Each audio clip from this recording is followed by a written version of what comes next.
Hi hi ඉතින් කොහොමද හැමෝටම හැමෝම හොඳින් ඇති කියලා හිතනවා. ඔන්න ඉතින් අදත් අලුත් vlog එකක් අරගෙන ආවා. අපි මේ අම්මලාගේ ගෙදර අවුරුද්දට යන ගමන් ඉන්නේ. ඉතින් මට හිතුණා මේ vlog එක ඔයාලත් එක්ක share කරගන්න ඕනේ කියලා. අපි ගෙදරින් පිටත් උනේ ටිකක් හවස් වෙලා. ඉතින් එහෙට යද්දී නම් ටිකක් රෑ වේවි. දැන් අපි මේ ඉන්නේ කෑගල්ලේ. ඉතින් කෑගල්ලේදී අපි පොඩ්ඩක් නතර කරා.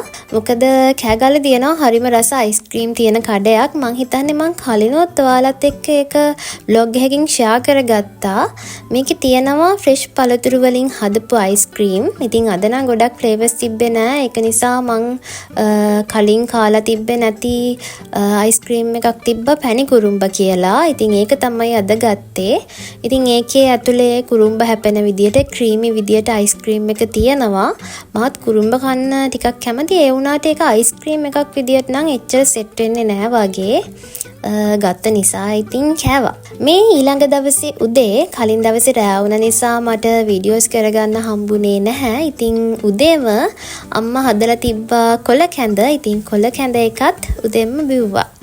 අද ඉතින් අපේ බබාට පොඩ්ඩක්වත් පාළු නෑ. මොකද එයාට ඕන තරම් කට්ටිය ඉන්නවා කෝලම් කර කර ඉන්න. ඉතින් මමත් මේ ටිකේ හිතුවා අම්මටයි පුංචිටයි බාර දීලා මම පොඩ්ඩක් නිදහසේ ඉන්නවා කියලා. මොකද අපි සතියක් විතර ඉන්න බලාගෙන ආවේ. ඉතින් අම්මා උදේ අපිට කිරිබත් හැදුවා. ඉතින් අම්මට කොහොම හරි අමතක වෙලා කැඳයි කිරිබතුයි එකම දවසේ හදලා. ඉතින් ඔයාලා හිතන්නකෝ දැන් උදේට කැඳත් බීලා කිරිබතුත් කාලා අපි කොහොමද කෙලින් ඉන්නේ කියලා. අද ඉතින් නිදා ගන්න තමයි තියෙන්නේ. ඒ වුණාට ඉතින් අපි කිරිබත් කෑවා. රසට කිය පොල් කිරි හොඳට දාලා කිරිබත් හදලා තිබ්බා. මාත් හරිම ආසයි කිරිබත් කන්න. ලුණු මිරිසුයි හාල් මැස බෙදුනුයි හදලා තිබ්බා. ඉතින් ඊට පස්සේ මම මේ ලෑස්ති වෙන්නේ අපේ බබායි කොණ්ඩේ කපන්න. මොකද මේ ගොඩ කාලෙකින් කොණ්ඩේ කපන්නේ. මොකද අපිට අවුරුද්ද දවස්වල වෛරස් එකක් හැදුනා. ඒක සති 2ක් විතර තිබ්බ මං හිතන්නේ. ඊට පස්සේ වෛරස් එක හොඳ වෙද්දිම බබාට 6 month vaccine එක දුන්නා. ඉතින් ඒකත් එක්ක කොණ්ඩේ කපන්න ටිකක් පරක් වුණා. ඒක නිසා මං ඒකට ඕන කරන බඩ් ටිකත් ගෙදර අරගෙන ආවා. ආවට පස්සේ කපන්න කියලා. ඉතින් ඔයාලට මෙයා මතකද දන්නේ නැහැ. මෙයා තමයි ෆ්‍රෙඩෝ.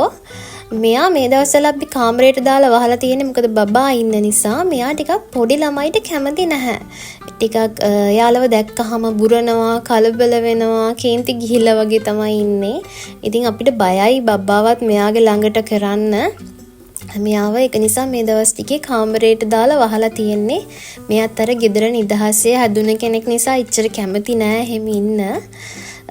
කොහොම හරි මම මෙයා බලන්න කියලා කාමරේට යද්දි යා කාමරෙන් එළියට පැන්නා.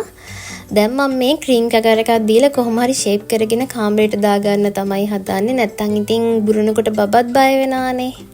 ඊට පස්සේ අපි පොඩ්ඩක් එළියට ගියා අඹ කඩන්න. මේ මමයි අම්මයි අවුරුදු කිහිපයකට කලින් හොරණ ගිහිල්ලා ගෙනාපු අඹ පැලයක්. ඉතින් දැන් ඒක ලුක්කු වෙලා මේ පාර තමයි මුලින්ම අඹ හැදිලා තියෙන්නේ. මං හිතන්නේ මේකට කියන්නේ පැපොල් අඹ හරි ගිරා අඹ හරි. ඉතින් හරිම රසයි. මේ දවස්වල හරිම වටිනවා. ඉතින් බබත් මේ දවස්වල කෑම කන නිසා එයාටත් දෙන්න පුළුවන්. නැත්තම් කඩෙන් ගත්තොත් බෙහෙත් ගහපුවනේ ගන්න වෙන්නේ. ඉතින් අම්මා කලින් කඩපු අඹ වලින් බීමත් හදලා තිබ්බා. ඒකත් බීලා ඊට පස්සේ අපි පොඩ්ඩක් ගියා අපේ පහළ ආච්චිලා ගෙදරට. ආච්චි බබාට දෙන්න කියලා සෙල්ලම් බර ටිකක් ගෙන්නගෙන නැන්දට කියලා.